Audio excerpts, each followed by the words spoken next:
So let's learn how to practice genuine empathy, starting with self-empathy and then moving into empathy for others. And I want to acknowledge my mentor, Marshall Rosenberg, who changed my life. In 2001, I was a very successful television producer, writer, director, and I was hired to do a series of videos with Dr. Marshall Rosenberg. And I had the good fortune to travel with him for several weeks, filming him, getting to know him. And I fell in love with his teachings, the teachings of compassionate communication, also known as nonviolent communication. In order to have empathy for another, we have to have empathy for ourselves. So just as we heard in the Dalai Lama story, he had to understand and accept what was going on for himself first. And so I want to start by teaching a self-empathy tool. And again, this is something that I learned and probably modified over the years from Marshall Rosenberg. So inevitably, something's going on in our external world that's really uncomfortable. It might be somebody's behavior, it might be a choice that they're making, it might be some circumstance in our life. And we're uncomfortable, and we're having uncomfortable feelings. Maybe we're angry, or we're scared, or we're sad, or we're confused, or we're overwhelmed. Where we can get lost is in our judgment, but we don't want to get lost there. We want to drop deeper into what's really going on. And so, the self-empathy tool, as I like to teach it, is we see what's going on and we acknowledge our judgment, our mental projection. We acknowledge it, but we don't stay there. So I'll choose something simple. Let's say it's an example of somebody that's yelling at me. Very uncomfortable. So someone's yelling at me, it's uncomfortable, and I want to stay in my heart of empathy, but I need to manage myself. So what's my thought? Well, my first thought's probably, I hate this. I can't stand that this person is yelling at me. It's unfair. He's wrong. This is not okay. I acknowledge them, but then I drop deeper. How am I feeling? How am I feeling? I'm feeling really uncomfortable. I'm angry. I'm frustrated. What am I longing for? What am I needing? I'm needing to be understood. I'm needing to be treated with respect. I'm needing kindness and consideration. Now, all of that can take place in my mind in 30 to 60 seconds, especially when we get to know our primary feelings and our primary needs and values, and we'll be studying that later on. So I notice, what am I really needing? Safety, to be understood, to be treated with respect. And as I get in touch with what I'm really needing, I give that to myself. I give myself an emergency dose of self-empathy. I love myself. I respect myself. I am safe. I'm okay. Now, sometimes we might be in a circumstance where we need to excuse ourselves. We need to physically separate because whatever is happening in the external world is more than we can manage. So we need to take space, and that's okay. It's okay to say, excuse me, I really have to take care of myself right now. I want to come back to this conversation when I'm centered. I want to come back to this conversation when I can really listen to what you have to say. I'm too triggered right now. I'm too whatever right now. We don't make it the other person wrong, by the way. We acknowledge, I need to take care of myself so I can come back and really hear what you have to say. Other times, we can give ourselves that emergency dose of self-empathy and stay present to what is.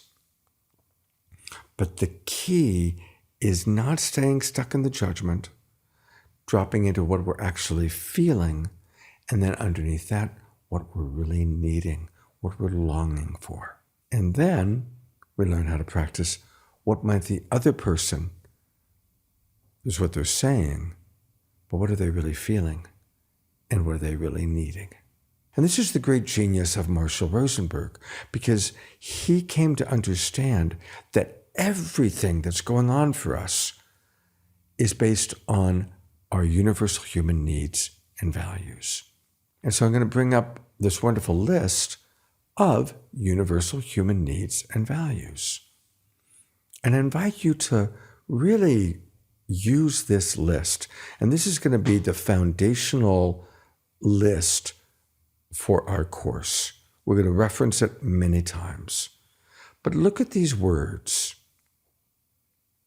We call them universal human needs, or values, or desires, or longings.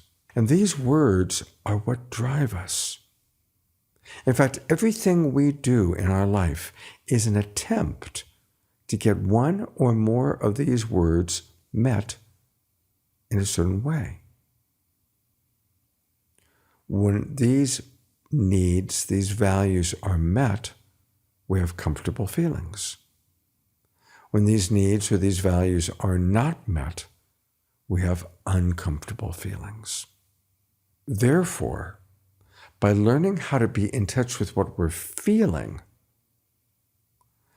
we can then dive deeper into which of my needs have been met. As a result, I'm feeling happy, relaxed, joyful, or which of my needs or values have not been met. And this is why I'm angry, or frustrated, or agitated, or sad, or scared. There's always a direct correlation between what we're feeling and what we're needing, what we're longing for. And this is critical to understanding, because when we fully understand this and embrace this, that's how we cultivate empathy. And by the way, empathy is not something we're born with, it's something that we cultivate. The empathy center of the brain actually doesn't really evolve until we're older. It's an interesting thing. Children are not especially empathetic. They are pretty self-centered. When we're young, we see the whole world through our own experience. It's as we grow older that we cultivate compassion and empathy for others. And so I want to say that no matter what age you are, no matter what your previous experiences have been in life, you can always cultivate more empathy, more understanding for yourself and for others. It's going beyond our initial judgmental thoughts into what am I feeling, what am I needing? What's the other person or other people in the equation feeling and needing? Because you see, our thoughts are highly suspect. Our thoughts are filled with judgments, projections, evaluations, belief systems, all of which are arguable. But what we're feeling is not arguable. It's silly to argue with somebody. And, if they're feeling sad, it's, no, you're not. It's silly. It doesn't make sense. So when we get in touch with what we're feeling, that's the truth. If you're sad, you're sad. If you're happy, you're happy. If you are scared, you're scared. And so learning how to have compassionate understanding for what I'm feeling and what the other person is feeling. Because when we drop into feelings, they're universal. If I can go beyond my judgment of this person who is yelling at me and drop into, oh, they're really scared, then I can have compassion. I'm no longer in defending myself, but, oh, they're yelling because they're scared. Or they're being loud because they really want to be heard. Scared is a feeling. Wanting to be heard is a need. So when I drop into what they're feeling and needing, that helps me to have compassion. Now, I may or may not guess accurately, but just in my brain, in order to try and guess what someone else is feeling and needing. I have to be in my empathy center. The reptile brain cannot imagine what another person is feeling or needing. The reptile brain can only protect itself. The reptile brain is like a barking dog that only wants to protect its master. It's not seeking to understand or have compassion for what it's barking at, right? So we want to learn how to recognize when we're like a barking dog only wanting to protect ourselves or protect a property versus that Dalai Lama moment. What's really going on? What's the big picture here? What am I feeling? What am I needing? What is the other person or the other people involved feeling and needing? And this is empathy, true compassion, really imagining what others are feeling and needing. And when we live in that place, then we become more attractive. We become more lovable.